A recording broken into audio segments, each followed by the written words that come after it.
আজ লাঞ্চে ছিল টেস্টি টেস্টি মাটন কষা আর কি। বরমশাই নিয়ে চলে আসলো মাটন, আমিও বানিয়ে ফেললাম। তবে আজকে অন্যদিন তো কুকারে বানাই মাটন, আজকে বানিয়েছিলাম মাটন কষাটা কড়াতেই বানিয়েছিলাম। তো একটু দই বা একটু পেঁপে দিয়ে দিলে কড়াতেই কিন্তু খুব সুন্দর সেদ্ধ হয়ে যায়। একটু সময় লাগে ঠিকই, তবুও এই যে দই দিয়ে হলুদ লবণ সব মশলা দিয়ে মেখে ফেললাম মটনটা।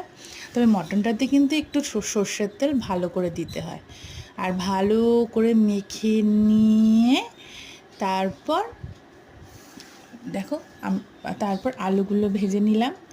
আলুগুলো সুন্দর করে হলুদ লবণ দিয়ে ভেজে তারপরে তুলে রেখে কড়াতে দিয়ে দিলাম তেজপাতা আর শুকনো লঙ্কা। তারপরে দিয়ে মটনটা ছেড়ে দিলাম, ছেড়ে দিয়ে সুন্দর করে কষাতে কষাতে কষাতে দেখো কষাতে কষাতে রঙটাই কিন্তু চেঞ্জ হয়ে যায় মটনের।